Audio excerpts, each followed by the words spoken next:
I do want to thank everybody for coming here today. This is really a very big event for us here in East Brunswick. And before I get started, I do want to point out some very important guests who are here today with us. First, we have our Council Vice President, Kevin McAvoy. Council members Sharon Sullivan and Dana Zimbicki. Sharon there, Dana I believe is in the corner. Also want to have everybody recognize our Superintendent of Schools, Victor Valesky, and the President of the Board of Education, Lori Lax. I'd also like to recognize our Library Director, John Arthur. He's here today with us. Our County Clerk, who hails from East Brunswick, Nancy Pinkin. And the head of the Parks and Rec Board and head of the East Brunswick Democratic Organization, David Lonsky.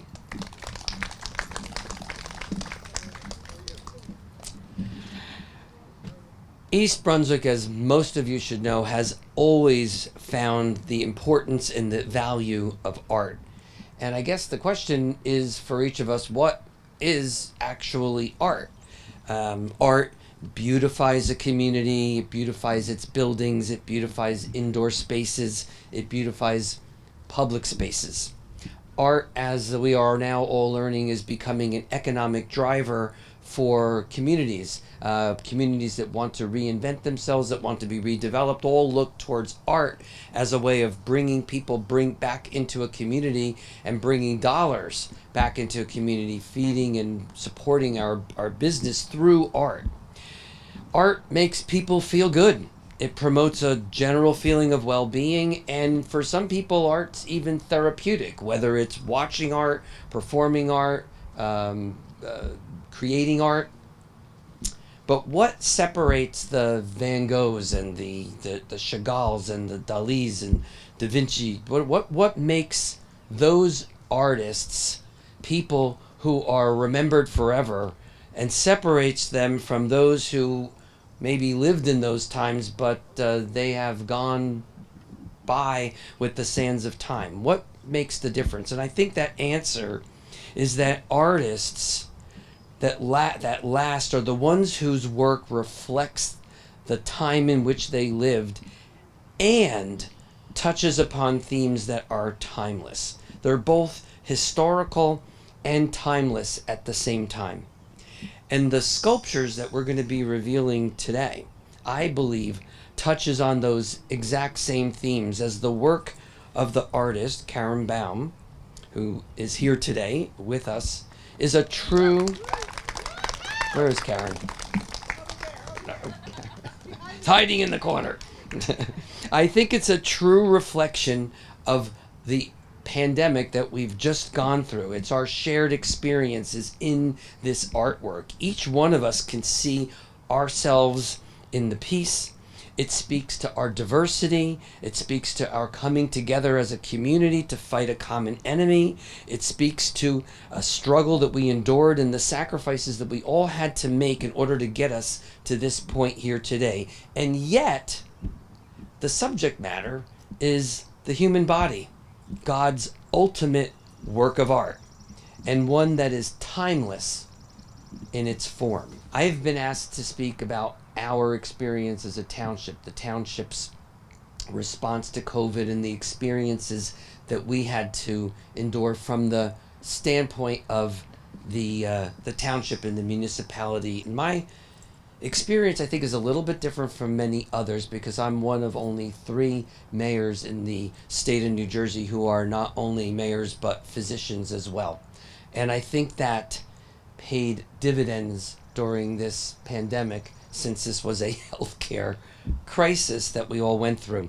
Takes me actually back to my days of epidemiology in medical school almost 40 years ago, when that was sort of the sleeper course that all of us had to take. We were far more interested in gross anatomy and pathology and really getting into medicine, and we just had to take this course, and I needed at least 6 cups of coffee to really stay awake. And who would have thought back then that learning about the Spanish flu and all these pandemics would actually be the things that I relied upon as mayor? But from the very, very beginning of this crisis, the importance of teamwork was critical. I was extraordinarily lucky because I had behind me people who had over 100 years worth of experience. I had a business administrator in Joe Crisculo, who's right back there trying to stay incognito. 30 years of experience. I had someone we all know well, John Cossack, who was our head of OEM. This is somebody who's been doing that job for 40 years. And I had a chief of police in Frank Lasacco who's been doing his job for 30 years. I had 100 years of experience around me. There is nothing that could beat that level of teamwork and experience to help you through a crisis. And what we did in the very beginning was novel. The governor didn't even do that. We shut down the senior center, which was a difficult decision to make because a lot of our seniors rely on that for social life. We shut down adult daycare centers. We shut down the nail and beauty salons, massage parlors. We shut down all of those places because we couldn't understand how you could be 6 feet apart and still do that job. And we didn't have vaccines, we didn't have treatments, we didn't even actually have a diagnostic test to prove you had COVID with any real level of certainty. We shut those down, and that paid dividends because if you followed our COVID rates throughout this entire crisis and compared ourselves to towns that were like similar sizes that had rehab and nursing centers, and I'll get to that in a second why that's important, our numbers always remained consistently lower than towns that had similar sizes. And I think that was because we made that decision very early. It lent a call from the governor's office to try to tell us that we couldn't do that and we couldn't shut these things down, which we politely responded that at that point there was no case law on that and that we were actually in the right. We had every right to do that, and it wasn't until 2 weeks later that the governor actually shut down all of those facilities, and of course put through a executive order that said that his orders do any orders from any town. But that wasn't in place at that time. That was unique. Us and Franklin Township were the only two townships that did that, the only other Dr. Mayor in New Jersey. So those are the things we did very early on, and I think they paid huge dividends for the township. One of the things that I think came out of all of this was the incredible community response we got from folks living here in Township. I have to tip my hat. We had a sister city relationship in Jiaoman, China, which was critical at the very beginning. I think most of us forget that there was a difficult time getting PPE. Our relationship with those folks and with the Chinese community here in East Brunswick was critical because we were getting shipments of PPE when no one else was able to get them. I think we need to recognize how all of the community came together. People were collecting money, giving food and money and gifts to our first responders, to our healthcare providers, to the essential workers who were working in supermarkets who really obviously weren't paid the type of requirement that you would think to be exposed to viruses like that. They were out there working, and we recognized that and did what we could to help them. I think that was important. Our police put together the Blue Delivery program, which helped make sure that seniors and people who were disabled were able to get food and grocery supplies when they were so afraid to leave the house themselves. We forget that that was before vaccines. When it came to vaccines, we worked overtime making sure that we got our seniors vaccines when they really didn't have the computer skills to get onto the computer and basically win a lottery spot just to get a vaccine. People forget that that's what it was like a little over a year ago. It was not that long ago. We made sure that the Community Arts Center here became a facility that provided vaccines to people living in the county. We were engaged, and the town was all involved in making that happen. Our township staff was unbelievable in trying to make sure that we pivoted to help out during a pandemic. So while we might not have needed certain services because they were shut down, those people pivoted to other jobs that actually made a big difference in making sure that we got through this crisis. The library was able to provide books through the pickups outside, and they provided virtual programs. Our Parks and Recs department, virtual programs. We were able to keep people engaged the entire pandemic. They had lists of restaurants. They had lists of places to get COVID money and grants that help businesses stay afloat at a time when they were really struggling. Our schools, I mean, think about that. 100 years ago, during the Spanish flu, they had to shut down. They didn't have the ability to communicate and to be able to conduct schools. And while there was always critics out there that were able to find fault somewhere, and when you're in politics, there's never a lack of people with criticism. But what we need are answers. We need people who can give you answers to problems. Our schools did that. Our kids never did without. They were able to get through the school year, and they did great. And I think that the schools and the township and our parents all work together to make sure that happened. It's an example of how a community comes together in a time of need. And so what are the take-home lessons? Well, one, science isn't perfect. It's an evolving, constantly changing discipline, and we base our opinions on the time-honored method of the scientific method, the things that we learned in school. There are dangerous outcomes when we allow science to become political. It's not political. And Google does not replace your doctor, scientists, or the scientific method. It just doesn't. Second lesson, that our community came together when it was needed the most. This renewed and reinvigorated my faith in this community, and it illustrates how dependent we really are on one another. And the third and final thing is that in times of stress or instability, stars rise and come out of places that you might not have expected them. Some of the stars, some of the people that rose to the occasion are exactly the people we would have expected. But every once in a while, you get somebody who pops out of the background and really takes a leadership role, and you didn't see that coming. Those are the times that are really exciting. And that is what we're about to see today, because our artist, Carin Baum, is an example of that star, that the township is thrilled and excited to be the beneficiary of her talent, her creativity, and her gift to our community, which we will soon reveal. So please give your all a round of applause. The next speaker that we're going to have here today is a good friend of mine, Dr. James Salwitz. I think many of you know him as well. He's a medical oncologist in our community for over 35 years, working with Astera Cancer Care. He's the president of the medical staff at Robert Wood Johnson University Hospital, and was the president through the entire COVID crisis, and a trustee of the RWJ Barnabas Healthcare System. Please, a round of applause and a warm welcome for Dr. Salwitz. So, in the spring of 2021, about a year and a half into the pandemic, I found that I was going to work at the hospital and in our offices just down the street. I found that something was missing. I found that I was empty. There was something inside that wasn't there anymore. At first I said, well, I'm tired, it's a little teeny bit of PTSD, a little burnout.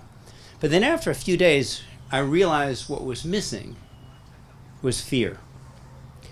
You see, healthcare workers that have the privilege of serving in the community, they may get anxious about making mistakes, and they may worry about their patients and their outcomes, but they don't have to worry about being in danger themselves.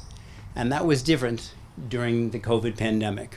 For every doctor, nurse practitioner, healthcare worker in the kitchen, they were frightened for themselves, for their patients, for their colleagues. And what happened as we got through this, and started happening last spring, is we got pretty good at keeping ourselves protected. We had vaccines, we understood the disease, and that started to fade away. But remarkably, I found myself a little empty. And so I kind of step back a little bit and say, well, what can I fill that space with? What can I learn? What can I bring forward from this? Of course, the first thing you bring forward is all that terrible loss. Colleagues, friends of mine that I lost, nurses, doctors, hospital administrators that died, the hundreds of patients we saw die, the thousands of patients that died just within 5 miles, of where we are today, eventually 1 million across the country and many millions across the world. And so the first thing I realized that I needed to do is in mourning them and honoring them. And I believe the way you do that to some is you bring them into yourself. You honor them by remembering what they stood for, their dreams and their emotions, and what they might have been. And you honor them by helping their families. So I did that, and I started to work on that. But then the other thing I started to realize is a lot of what Brad was just saying is that some remarkably powerfully good things happened during this. And this is true of mankind at it when the really bad things happen, the really good things can occur. In the 1300s, during the Black Death, bubonic plague, as that swept through Europe, Asia, Northern Africa, that destroyed societies. 50 to 70% of the people in towns that it touched died. Entire cities vanished. Entire civilizations rebuilt. There was famine. There were pogroms, as the Jews were blamed for that. And it just completely fell apart. And that burned itself out, but those people never came to an understanding of what was happening. They never realized how to fight it. And never in the end, realized that they shouldn't blame God's wrath, but they should blame the rat and the flea. And that was a disaster. And that is what plagues have looked like through mankind. But that is not what happened to us. So by the end of January 2020, before this virus had really begun pandemic, we had identified the virus and we had sequenced its genome. By the end of February, when the first cases were just occurring in Seattle, we had the first models for a vaccine. By March and April at Rutgers University, they developed 2 rapid tests for identifying this virus. And by April and May, we developed a whole strategy for treating these diseases and keeping people alive. And we had functional, live, safe vaccines by the end of that year. We, as a society, rebuilt how we functioned. Now, we did this because we're Americans in a squabbling, arguing, freedom-loving way. Masks, no masks, social distancing, no distancing, close schools, don't close schools, etc. But we did this, and we brought this together, and we fought against this disease. And then we rebuilt our societies themselves, whether they're talking about telemedicine, or Zoom, or homeschooling. We rebuilt how this entire country functioned, and we did this together, and with thousands of leaders and everyone involved and everyone committed to this process. If you think of the Black Death, 50 to 70% of people dying, that would have been 200 million people dead in the United States. Now, 1 million is a terrible number, but that is not what happened. For me personally, what I saw were the healthcare workers. So I had the honor of being there with them through the worst of it. And not once, not ever, did I see a nurse, a nurse's aide, an NP, a PA, a physician say, listen, this is just not for me. This is not what I signed up for. They stood up for their oaths, they stood up for their families, they stood up for their colleagues, and they were there every single day despite what they saw was happening around them, and too many of them. They honored themselves, they honored their professions. We had hospice workers going out to homes in the middle of COVID to help people and their families. I'm going into rooms with all the gowns all over them. They're just walking into homes to help families that are dying of COVID and of other diseases. What an incredible gift. And that power I saw of people reaching out was just remarkable. We live in a society right now that all of us are concerned has a lot of splinters. And we all see the threats that are around us, and we worry about this constantly. We all now have a little bit of constant fear. I want to point something out. These 2 statues are 6 feet apart.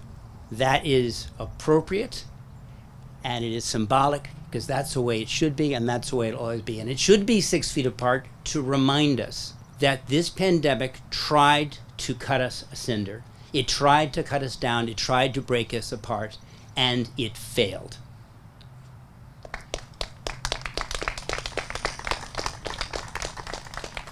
The respect, the strength, and the power and love of our fellow man triumphed then and will triumph going forward.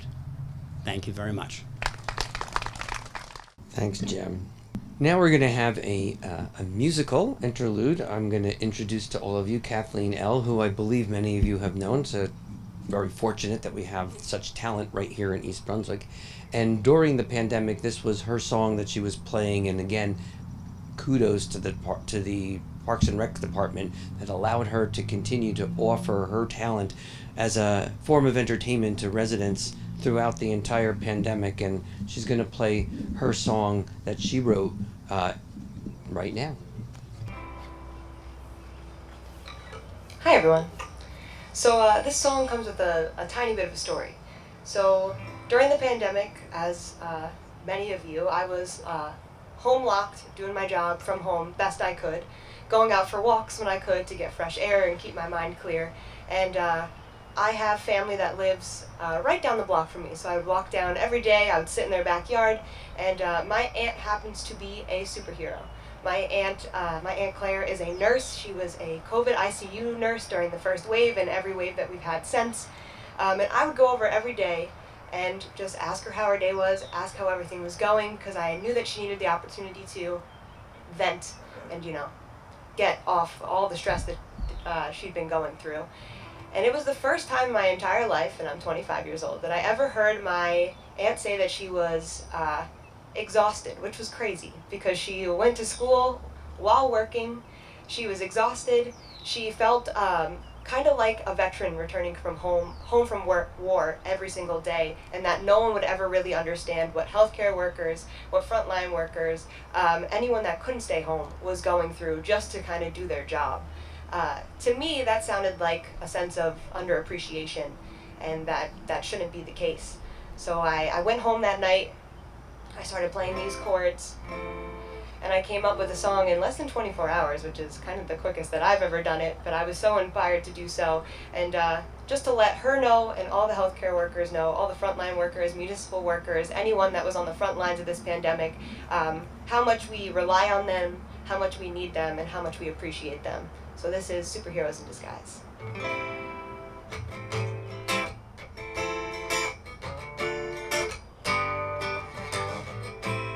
Superheroes in disguise, with heavy hearts, eyes to the skies. Just by being there, you were the answer to our prayers.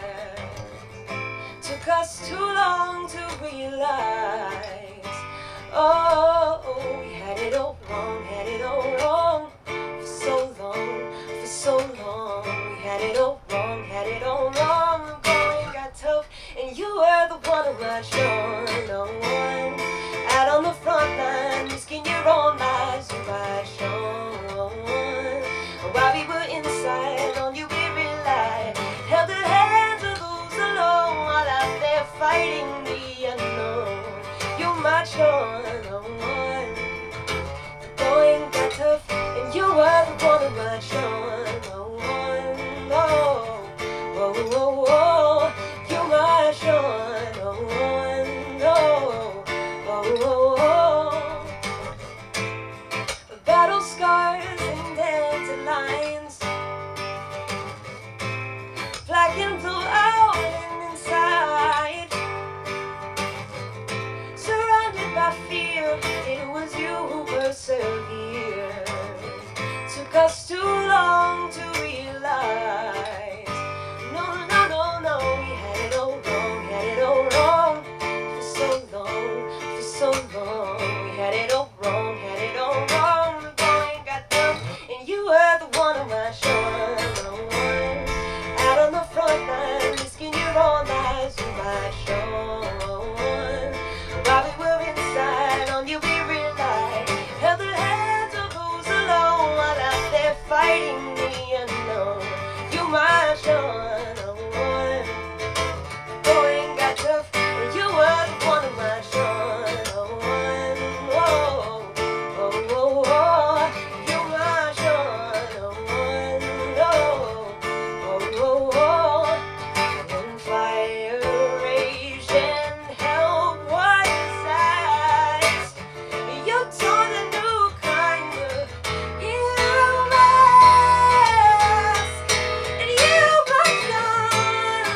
the unknown, you my shore.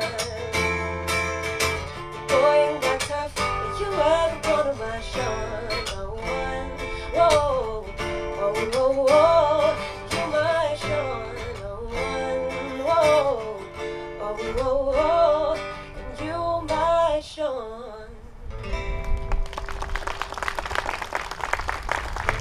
Thank you very much. I also have to say that the inspiration for that song is here today. My Aunt Claire is here, straight from the hospital, actually. So if we could give a round of applause for superhero Aunt Claire. Thank you, Kathleen. We are really lucky tonight. We're going to have two students from the school system that are going to be talking to us about their experiences and memories during the pandemic. First, we're going to have a East Brunswick fifth grader, Angela Wang, and following her talk, we're going to hear from Austin Yang, East Brunswick's 2022 salutatorian. Hello everyone, my name is Angela Wang and I'm a 5th grader from Irwin Elementary School. First off, I'd like to thank the East Brunswick Township for making my speech possible and agreeing to let me have this opportunity. I'd also like to thank my music teacher, Miss Bunny Gittleman, for giving me the chance to speak here today about the experience that I, along with many of my fellow students, have experienced during the pandemic. Virtual learning gave us more time to spend with our families at home, but it kept us safe from the virus. But it was very difficult for us not to be able to be with our friends and classmates. With virtual learning, we had to spend more time on computers and talk less with our friends. It was hard for me to make new friends because we did not have recess time to play together. Although we found different ways to see each other virtually, like on Zoom or on FaceTime, I still miss playing with my friends and attending birthday parties and going to church. I even cried when I saw real kids again after the pandemic when things started to get back to normal because I didn't know what to say. It was kind of overwhelming. Virtual classes were especially hard for students like me who are in the band because we are sometimes not playing together in sync. And when we're playing songs, it causes it to sound weird. And then when we were finally able to go back to school in person, we had to make special masks for our instruments and block the ends of our instruments where the air comes out. It was really challenging, but we were really happy to be able to play together again in person. In addition to being isolated from our friends and peers, not sounding so great at band rehearsals, and not having recess time or going to parties and other social gatherings, it was also uncomfortable wearing masks all the time. It was really annoying washing your hands a million times a day. But in the end, I think it was good in a way, because where we live, kids don't really know what hardships are, because most things are just handed to them. This was the first time for most of us, and now we have a better understanding of what many people around the world go through all the time. We learned important lessons about cooperation, being considerate of others, rising above challenges, and how things that we do affects others, even if they are on the other side of the world. For me personally, it made me grateful to be able to play with my dog, Moffley. The hardships have taught us that life will not give you what you like, but you have to make the best of it and do what's best for your family and your community. Thank you. Hello everyone, my name is Austin Yang. I have been an East Brunswick resident my whole life and have gone through the entirety of the East Brunswick public school system. This year, as Mayor Cohen has said before, I will graduate as a salutatorian for the class of 2022 and will be headed to Stanford University in the fall. I have seen East Brunswick grow with me. The rhythmic opening and closing of stores around the district, the aggressive renovations of our public parks, and the construction of mansion-like homes, just to name a few. And I expect the township to grow even after I leave, as hinted by potential renovations of our dying strip malls and the construction of a second high school to support our growing population. As a witness of this change, it goes without saying that East Brunswick is important to me. It is my home, a home with a bright and prosperous future. However, I have been invited here to share my personal story during the COVID-19 pandemic, a rather solemn story that unfortunately highlights some of the failures of both East Brunswick Public Schools and East Brunswick as a township. A story that, when reflecting upon myself, I find myself frustrated at the relative inaction towards some of our most widespread issues. And thus, it is my hope that sharing my story will spark reform for the well-being of the future children of our community. The lockdown from COVID-19 began when I was a 15-year-old sophomore, a high-achieving yet not unordinary student who valued grades, clubs, and friends. Like other students, this lockdown forced me away from the things that I prioritized. There were no grades to get if there was no school to administer them. There were no clubs to participate in if there was no school to host them. There were no friends to see if there were no classes to see them. For many, this separation meant the destruction of a place people felt that they could escape. Physically, many of my peers used school to escape alcoholic fathers and abusive mothers. Mentally, many of my peers used schools to escape feelings of loneliness, inadequacy, and depression. Conversation with friends substituted a lack of conversation with neglectful parents. The playful hugs and handshakes balanced the painful bruises from home. I have heard too many stories of students being forced into their own hell, either the hell in their households or the hell in their mind, as a result of this pandemic. And this is unfortunately in no small part due to a lack of mental health initiatives in our township. Though my own counselor, Mrs. Amatero, was an angel during this time period, hence her subsequent promotion this year, for others, preoccupied and distant counselors often failed to provide the emotional support that they promised to give. The resources we are told we have seem to disappear the moment we request for them, and the lockdown made this fact painfully clear. For many of us, without friends or support system, we were effectively on our own. We had nobody to fall back on, and therefore coped with our struggles alone. We questioned the person we built ourselves to be, as well as our role in the greater community. For myself, however, I also found myself reflecting on the things I did and why I did them. I realized that I did things to appear impressive, perpetuated by the very competitive culture of our high school, rather than enjoying the things I did. I got good grades for the sake of impressing colleges with my academic ability. I participated in clubs for the sake of somehow impressing college with a variety of different extracurriculars. From this realization, I asked whether I really enjoyed the things I did. Without having the need to participate them, I could be critical of my own role in them from an external perspective. This resulted in me dropping many of the things I did, the things that I did not enjoy but chose to partake in for the sake of appearing impressive. Over the course of quarantine, I would learn what it was like to enjoy learning. Having been accustomed to the school's learn for the sake of taking tests style of teaching, I did not realize the inherent value the process of learning was. From college courses to online lectures, I would go on to learn a variety of subjects, from biophysics to evolutionary linguistics to differential geometry, not for the sake of some letter grade on my report card, but for the sake of learning. The sake of learning discovering something new and fascinating about the world we live in. I would learn what it's like to do things for the sake of doing them. Activities that I did for the sake of being impressive were quickly replaced by hobbies that I loved. Learning languages, graphic design, and reading foreign literature. Hobbies that I wasn't obligated to do, but chose to do. The kid, once gunning down STEM because of his parents, was now one who found the beauty in both statistics and sociology, in both physics and philosophy.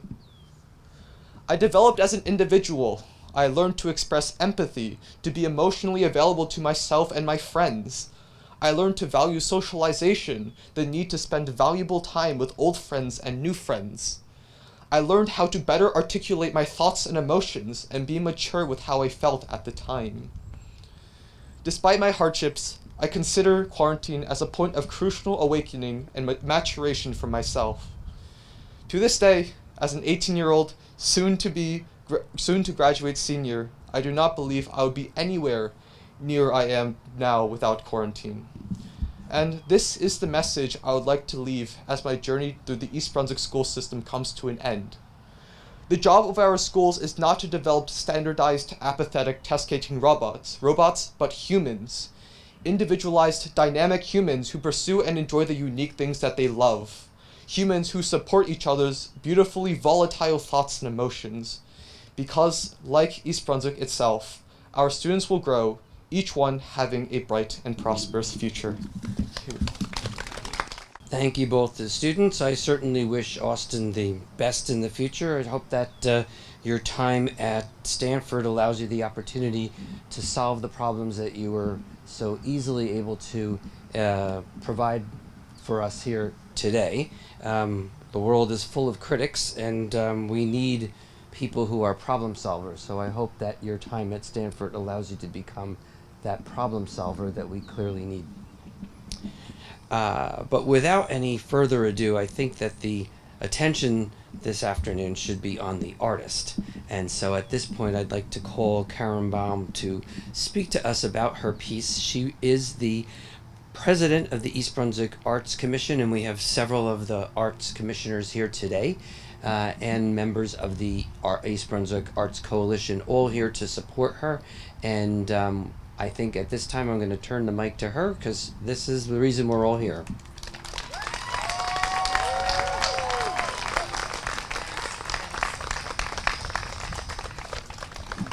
Thank you so much for being here. I see family, friends, students, supporters, and a whole community of art lovers, just like me. Thank you, Mayor Cohen, for being here and for your support from the very beginning of this project. I know and respect your vision for the arts in East Brunswick. As Mayor Cohen said, I'm personally wearing a couple of hats this evening. On behalf of the East Brunswick Arts Commission, welcome to the event. As the artist, I'm so happy and so humbled to introduce this installation, finally. I feel like early Kelly Clarkson when she said, "Some people wait a lifetime for a moment like this." As a bit of background, I've been working with glass for about 25 years now. Coincidentally, I started when I took a stained glass class through the Department of Recreation. Stained glass wasn't so much for me because I like to break the glass a little bit more. So once I discovered mosaics, that was the end of the road for me. I've been teaching for 10 years, most recently through the Department of Recreation, so I've come full circle. In general, my path from year to year leads me through a circuit of juried art shows, and I've, as I said, been teaching for 10 years. Like all the other speakers today, all that changed in early 2020 when everything shut down. I continued to create a bit, but with nowhere to sell, I really started to drift a little bit. And when you find yourself melting different kinds of glass in your kiln just because you can, you know it's time for a more creative outlet. And that's when the idea emerged. I was fortunate to still have the Arts Commission via Zoom. We continued to meet monthly, even though it was just a crazy bad year for arts programming. We did some Zoom stuff, and everybody tried the best they could. When I pitched the idea of these two sculptures set 6 feet apart, commemorating our community for their strength, they immediately agreed to sponsor. Once the idea was developed a bit, I met with Parks and Recreation, and that was really the pivotal moment for me. I'm grateful for everyone at Parks and Recreation, but I do need to thank a few people specifically. The first is Mike Reisner, who heads up that department and whose openness to hearing ideas really kickstarted this project. What I presented to him was not so much a sophisticated artist's rendering as it was kind of a drawing.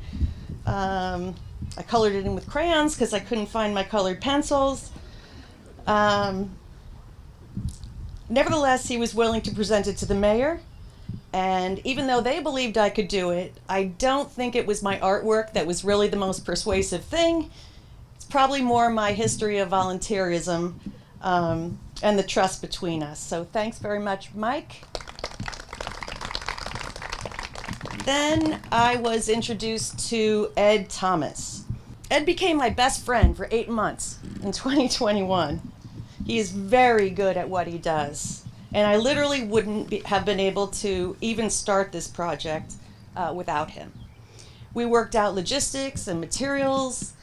He poured concrete, he welded rebar, all the upfront things that I don't have the skill for.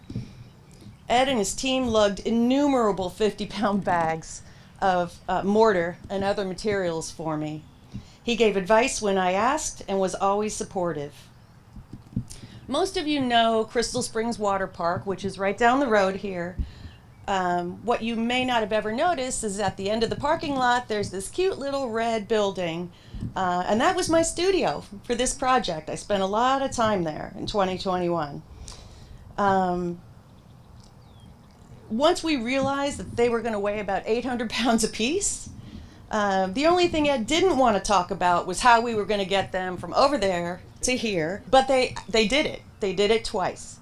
So by actually backing a truck into the building with a lift, and they, drove them one at a time here. And in addition, the beautiful environment that you see here is also created by Ed and his great team. And then there's Jeff Litt, who not only works at REC, but is also their liaison to the Arts Commission. What that translates to is that Jeff is involved and is instrumental in pretty much everything we do, including the event today. Jeff made a point of coming to check my progress frequently, and when you're working alone, that really means a lot. Only after I was done did he admit that there were a couple early days where he had no idea what I was doing. And when you see some of the early photos, I think you'll understand why. I certainly get it. Thank you so much, Jeff. Once the sculpture forms were complete, I had a lot of help in getting the mosaic materials together. Diane, Arshia, Cindy, Elaine, all from the Arts Commission. My friend Lori, who always shows up, and Bunny, my newest partner in crime. None of this would have been nearly as fun without you. I also had visits in that little building from exterminators, building inspectors, 2 police officers who were not happy that I set off the alarm, people asking for directions, park rangers, the entire 7th grade class from Hammersholt Middle School, and a cute puppy named Luna. My husband Mike, my kids, my son Jeremy, who I'm thrilled to have here today. You always manage to lift me up when I need it. The finished product you'll see today represents all of us. We as a community have faced a common enemy, but each had to find their own way. There was no guidebook for pandemic life.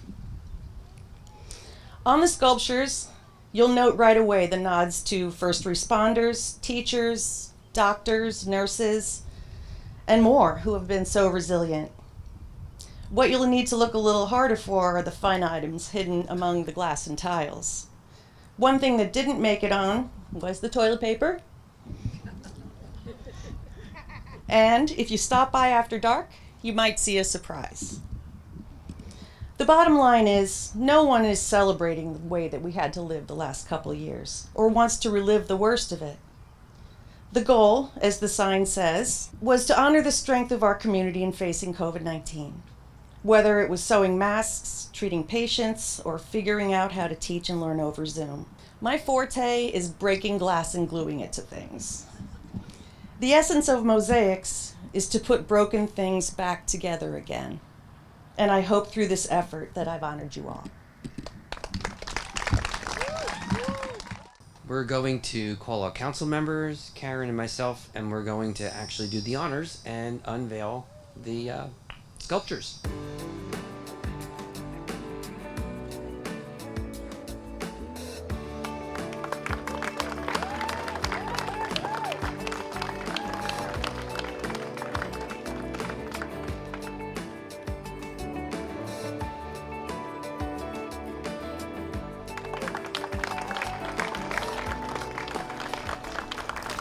Obviously, he spent the pandemic working out, and she was making sourdough. thank you for coming out today. Please enjoy. Have others come out and enjoy the sculptures. Do come at night because there is a surprise at night. Little heart thing in the center should light up, and I think most people will find that quite interesting. So again, thank you for coming.